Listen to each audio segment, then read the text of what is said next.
In the previous lesson, we learned that qubits are different from classical bits. To understand why, we first need to understand quantum states. The condition of a system at a particular moment, whether a switch is on, a signal is red, or a fan is spinning, each condition represents a different state. For a classical bit, the state is simple. It can only be 0 or 1. A qubit also has states, but unlike a classical bit, quantum mechanics allows these to be far richer, opening possibilities that simply don't exist in the classical world. At its core, a qubit is defined by two fundamental basis states, Ket 0 and Ket 1. These quantum states serve as the building blocks of every quantum computation. To understand and visualize quantum states, physicists often use a powerful model called the block sphere. It provides a state of high-dimensional systems in three-dimensional space. The North Pole represents Ket 0, while the South Pole represents Ket 1.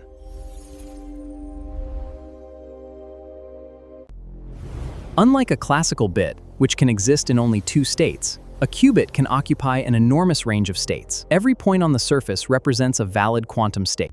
To describe a quantum state mathematically, physicists use a state vector. For a single qubit, the state can be written using this equation. Alpha and beta control the contribution of the basis states Ket 0 and Ket 1. By changing their values, a qubit can smoothly transition between countless states on the.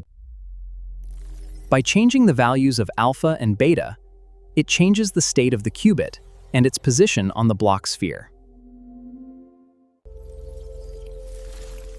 These values also determine the probabilities of obtaining different outcomes when the qubit is measured.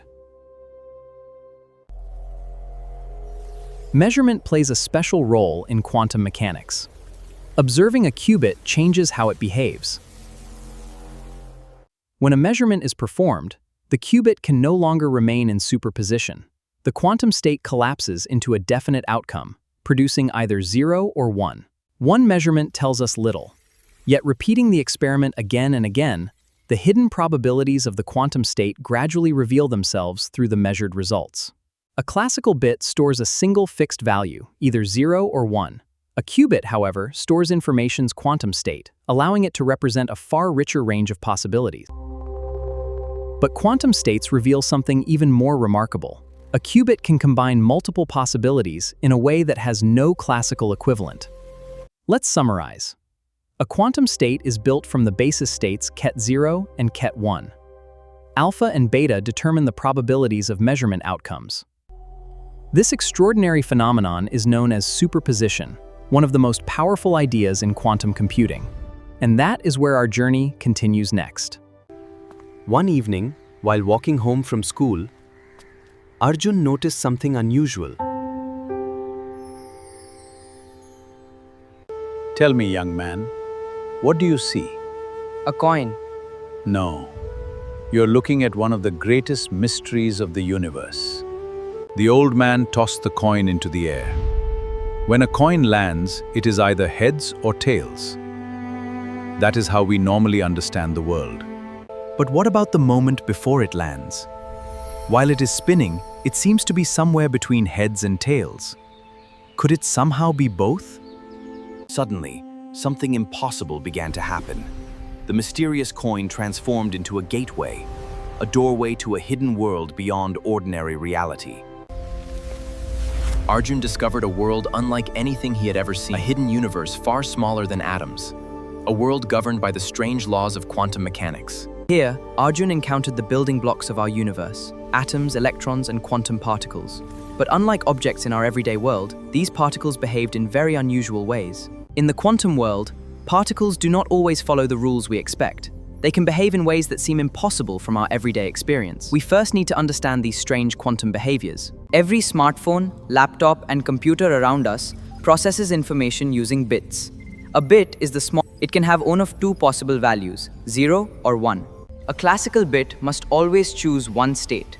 It can be 0 or it can be 1, but it can never be both at the same time.